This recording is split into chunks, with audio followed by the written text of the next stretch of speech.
नमस्कार, times of Swaraj में आप सबों का स्वागत है। मैं हूं संतोष सिंह और आज हम टाइम्स ऑफ स्वराज में बात कर रहे हैं बीपीएससी द्वारा जो शिक्षक बहाली प्रतियोगिता परीक्षा का आयोजन किया गया, रिजल्ट भी आ गया और उस रिजल्ट के बाद छात्रों के मन में जो कई तरह के सवाल उत्पन्न हुए हैं। हालांकि बीपीएससी के चेयरमैन ने उन सवालों का अपने ट्विटर हैंडल के माध्यम से जवाब दिया है। बहुत सारे सवालों का उन्होंने जवाब दिया है, लेकिन जिन सवालों को लेकर सबसे ज्यादा छात्रों के मन में कौतूहल है, उन सवालों से अतुल प्रसाद भी बचते हुए दिखे। वजह क्या है और वजह तो स्पष्ट करनी होगी उन्हें।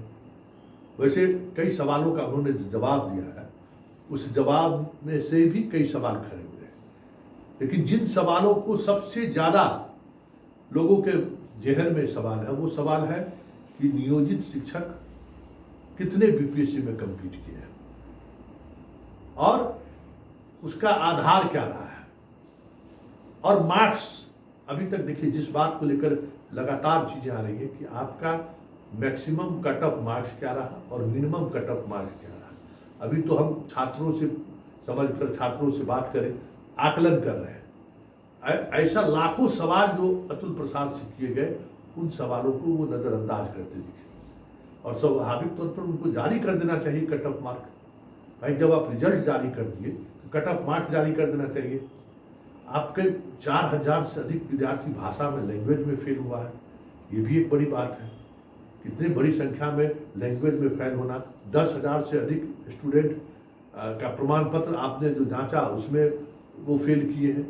बहुत सारी चीजें ऐसी हैं जिनको लेकर आयोग के अध्यक्ष ने तो स्पष्टता जाहिर की है, लेकिन उसी सवालों में कई ऐसे सवाल के जवाब है जिसमें अतुल प्रसाद खुद फंसते हुए दिखे हैं।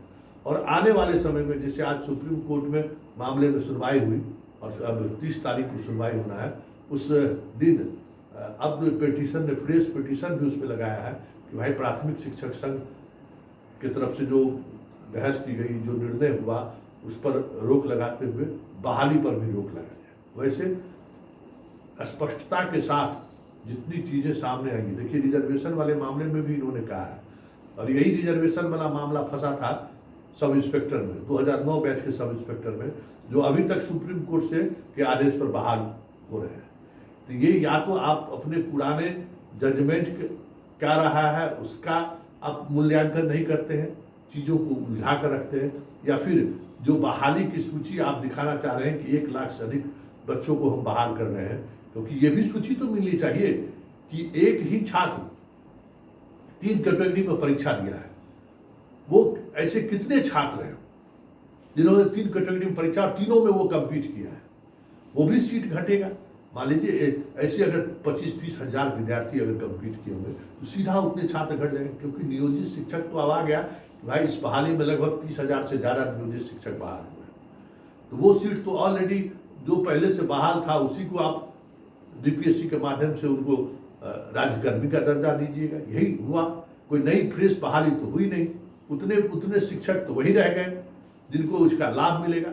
दूसरी बात ये कि मार्क्स अगर जारी हो जाता तो जो बच्चों के दिल में जो सवाल उठ रहे हैं उस सवाल का हल आ जाता है। तो अभी भी अतुल प्रसाद कई सवालों का जवाब तो उन्होंने दिया है, लेकिन उसके अलावा कई ऐसे सवाल हैं जिन सवालों से चेयरमैन के रूप में अतुल प्रसाद बचते दिख रहे हैं। और यही वजह है कि इनका ये जो ट्विटर पर जो संवाद का तरीका है, वो आने वाले समय में बीपीएससी के लिए गले की घंटी बन जाए तो कोई बड़ी बात नहीं होगी, क्योंकि बहुत सारे ऐसे कंट्राडिक्शन इनके ट्विटर हैंडल के माध्यम से आई है। जो बहाली की वैकेंसी जिस समय में निकली थी, उस समय जो अधिसूचना जारी हुई थी, उससे कई बदलाव इन्होंने परीक्षा के दौरान इन्होंने कर दिया है। उस बदलाव की अनुमति कई मसलों पर सुप्रीम कोर्ट का जजमेंट है, हाई कोर्ट का जजमेंट है कि आप पब्लिश कर देने के बाद उसमें आप बदलाव नहीं कर सकते। तब देखना यह है अगर होगा कि इसलिए बहुत तेजी से ट्रेनिंग वगैरह ज्वाइनिंग की जो बात हो रही है।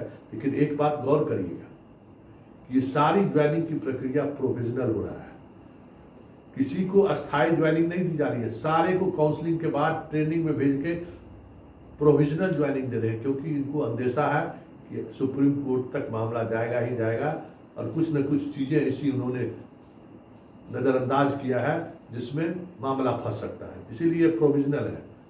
अभी भी दो राउंड इन्होंने डॉक्यूमेंट्स वेरिफिकेशन किया है, आगे भी इनका वेरिफिकेशन चलता रहेगा, तब तक ये प्रोविजनल रहेंगे। और हाई कोर्ट और सुप्रीम कोर्ट में मामला जा ही रहा है, उस मामले में क्या जजमेंट आता है वो भी देखने वाली बात होगी। लेकिन एक बात जरूर है कि आज के इस ट्विटर के सहारे इन्होंने जो जवाब दिया है उससे बहुत सारी चीज़ें स्पष्टता के साथ सामने जरूर आ गई है।